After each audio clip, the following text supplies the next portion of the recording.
गलती से आपका नाम ये लोग क्या अनाउंस कर दिए, आपको लग रहा है कि आप मुख्यमंत्री बन गए। हाँ, कैसे आपका नाम अनाउंस हुआ जान नहीं रहे हम लोग। कभी आपने आंख दिखाई, कभी आपने डराने का काम किया, कभी आपने धमकाने का काम किया। इस तरीके से अगर आपके नाम को स्वीकारा भी तो क्या स्वीकारा। आज सैनी साहब इतना खुश हो रहे हैं कि अरे हमको उप मुख्यमंत्री घोषित कर दिया, उप मुख्यमंत्री घोषित कर दिया। आपका समाज नहीं देख रहा है कि कैसे आपको घोषित किया गया है, कितनी आपको मिन्नतें करनी पड़ी, कितना आपको हाथ पांव जोड़ना पड़ा, कितना आपको मेहनत करना पड़ा, तब जाके आपको घोषित किया गया। तेजस्वी जी के लिए अगर इतनी ही सहजता होती तो जब 10-12 दिन जब राहुल जी यहाँ पे थे, क्यों नहीं उनके नाम की घोषणा कर गए? क्योंकि उनको नाम की घोषणा नहीं करनी थी। उनको पता है कि जैसे ही इनका नाम घोषित होगा, वो जंगल राज 90 का वो दशक, वो सारी बातें बिहार के जनता के संज्ञान में आ जाएंगी। इनका नाम घोषित नहीं होता तो संभवतः फिर भी आधा 1% उम्मीद थी कि महागठबंधन कुछ कर जाता। नाम की घोषणा के बाद तो कतई कुछ नहीं करने वाला।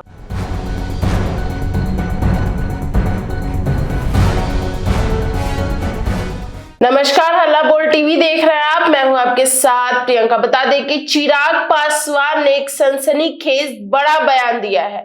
उन्होंने तेजस्वी यादव को लेकर कहा है कि महागठबंधन में अगर सीएम फेस तेजस्वी यादव नहीं होते तो थोड़ी बहुत महागठबंधन को जीतने की चांस होती भी, लेकिन जब से सीएम फेस तेजस्वी यादव घोषित हो गए हैं, अब महागठबंधन के जीतने का चांस एकदम से खत्म हो गया है। ये क्या है ये पूरा मामला, इस विषय पे और भी ज्यादा जानकारी देंगे हल्ला बोल टीवी के संपादक दीपक शर्मा। देखिए, चिराग पासवान ने जो बात कही है उससे पता चलता है कि चल क्या रहा था महागठबंधन जी।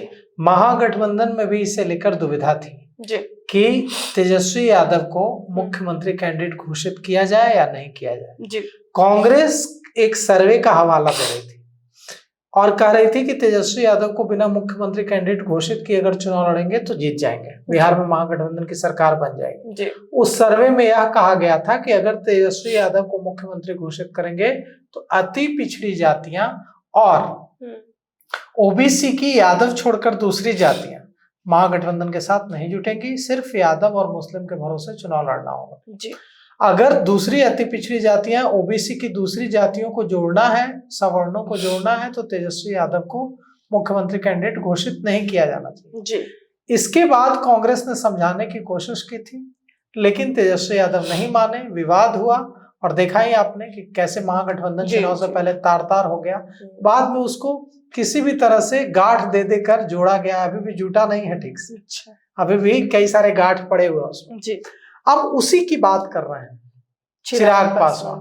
भारत सरकार के कैबिनेट मंत्री लोजपा रामविलास पार्टी के सुप्रीमो चिराग पासवान ने कहा है कि अगर नहीं तेजस्वी यादव घोषित होते सीएम कैंडिडेट तो महागठबंधन का थोड़ा चांस भी था, लेकिन जैसे ही तेजस्वी यादव घोषित कर दिए गए हैं, चांस पूरी तरह से खत्म हो गया है, क्योंकि बिहार की जनता को जैसे ही तेजस्वी यादव का नाम मुख्यमंत्री फेस के लिए घोषित हुआ है, फिर से वो जंगल राज याद आने लगा है, फिर से वो दौर याद आने लगा है जब बेटियों का बाहर निकलना मुश्किल था। जी। जब अपहरण यहाँ उद्योग बन गया था। जी। इंडस्ट्री थी, अगर किसी ने एक नई मोटरसाइकिल भी खरीद ली तो उसका अपहरण हो जाता था कि जरूर इसके पास पैसा है। तो यह हालत थी, उस दौर की बात कर रहे हैं चिराग पासवान। और चिराग पासवान यह भी कह रहे हैं कि जो थोड़ा बहुत चांस था वह भी खत्म कर लिया महागठबंधन ने। मतलब चिराग पासवान भी ये मान रहे हैं कि थोड़ा बहुत चांस था, थोड़ा बहुत जीतने का चांस था।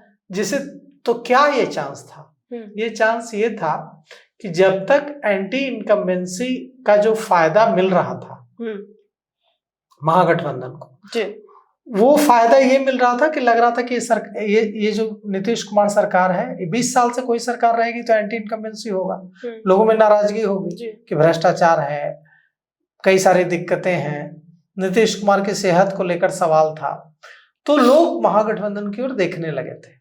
लेकिन जैसे ही तेजस्वी यादव सीएम फेस हुए, सबको लग रहा है कि अगर तेजस्वी यादव मुख्यमंत्री बने तो 90 वाला गुंडाई शुरू हो जाएगी।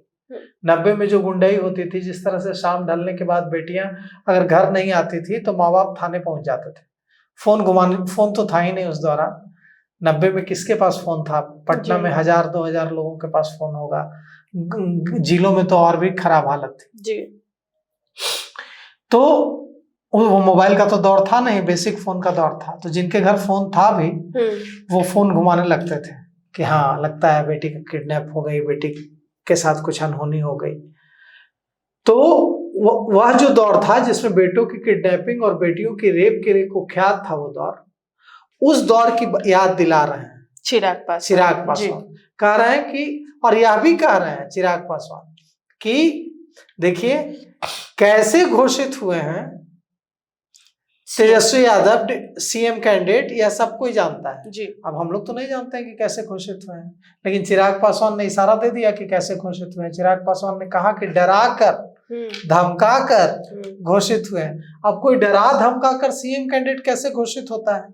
तो इशारा यह है कि कांग्रेस नहीं चाहती थी कि उनको सीएम कैंडिडेट घोषित करे।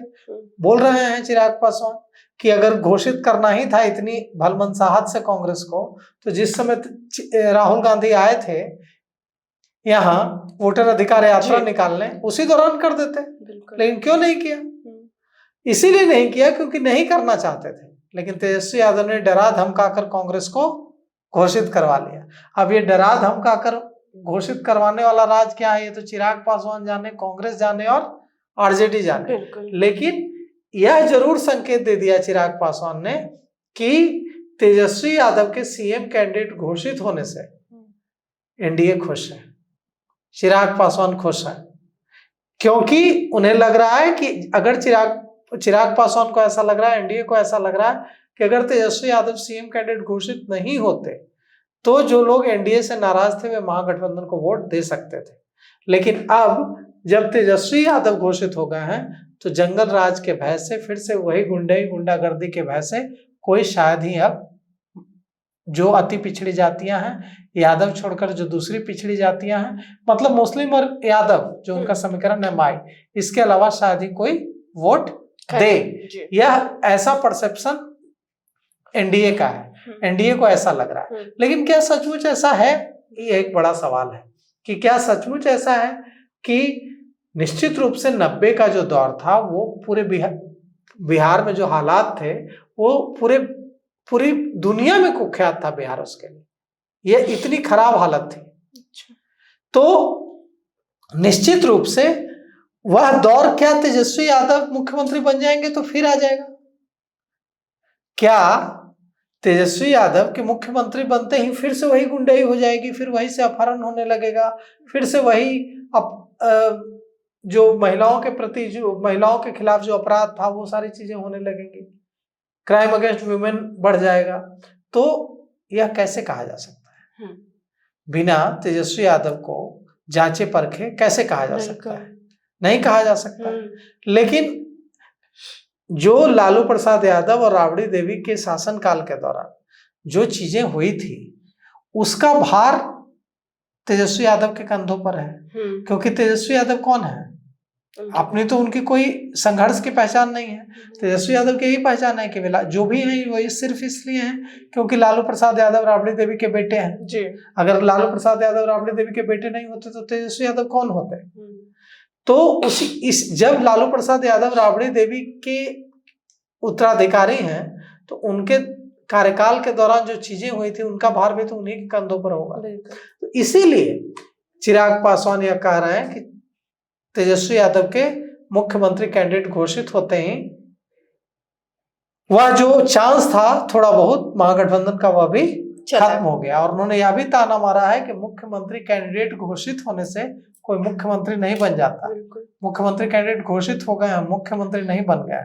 तो अब देखिए क्या मुख्यमंत्री कैंडिडेट ही रह जाते हैं तेजस्वी यादव, या मुख्यमंत्री बिहार की जनता उन्हें बनाती है? यह तो फैसला जनता को करना है जी। तो सुना आपने इन सब को लेकर, आपकी क्या राय हमें कमेंट बॉक्स में बताएं। फिलहाल इस पेशकश में इतना ही। आगे की खबर देखने के लिए बने रहे हल्ला बोल टीवी के साथ। धन्यवाद।